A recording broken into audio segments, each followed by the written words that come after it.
Hello mga tamang tao, magandang buhay ulit. So for today's video nga pala, ipupunta tayo doon sa hacienda ng mga tamang tao. At iyan nga pala si Inay Tamang Tao ay nauuna na sa ating maglakad. Napakabilis niya maglakad, ay pagod na ako.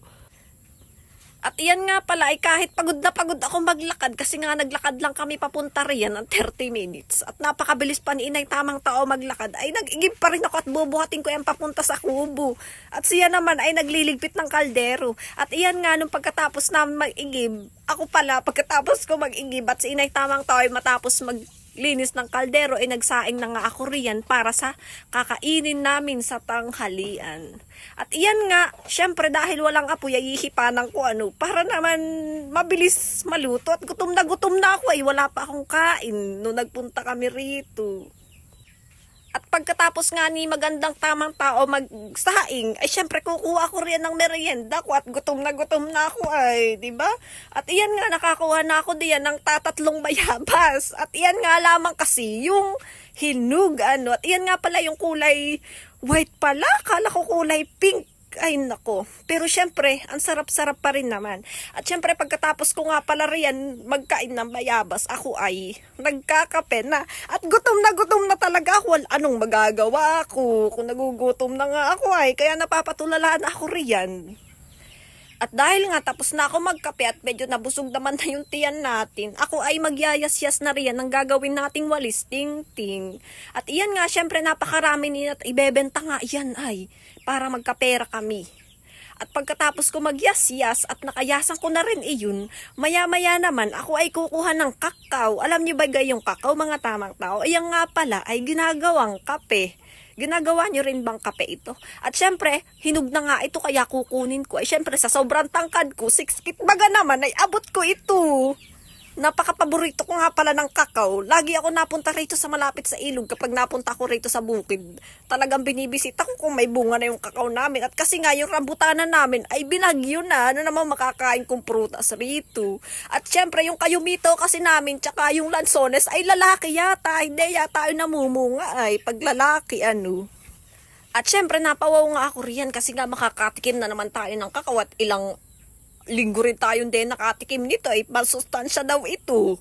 At kaya naman, pagkatapos ko nga kumain ng kakao ay bumalik na ako sa kubo para mag-ihaw nitong bangus na ito at nagugutom na talaga ako ay. At syempre habang nag-iihaw ako naman ay naggagayat ng kamatis. Dahil nga yung bangus na ito ay isasawsaw namin dyan sa kamatis na may toyo at sili. At iyan nga, tuwang-tuwa nga pala ako dito kasi nga luto na pala yung aming bangus, makakain na ako, kalam na yung tiyang ko diyan ay. At iyan nga, inaahon ko na siya para nga makakain na ako. Diyan nga pala ay napakaaga namin kumain, siguro mga alas 10 pa lang at ako ay gutom na. Ako, alam nyo baga kung bakit gutom na ako kasi nga alas 6 pa lang ay narito na kami sa bukid, siguro 5:30 pa lang, naglalakad na kami. At diyan nga, sa wakas nakakain na rin ay sarap na sarap ako rito at paborito ko nga talaga ito kahit siguro araw-araw, yan ang ulam ko, okay lang. At pagkatapos nga kumain at makapagpahindag ako naman ay nagpahinga at nanood ako siguro riyan ng mga katatakutan. Di ko na maalala at matagal-tagal na rin itong video na ito ay. At pagkatapos, siguro mga alas 4, ayan naglalakad na naman kami pa uwi. Diyos meyo marimar, ilang oras na naman banlakaran ito, pagod na ako. Habang naglalakad nga pala kami riyan ni Inay Tamang Tao at ni Ate Tamang Tao, iniisip ko, hay, maglalakad na naman kami. Pero nakasakay naman kami gamit yung tsinelas namin.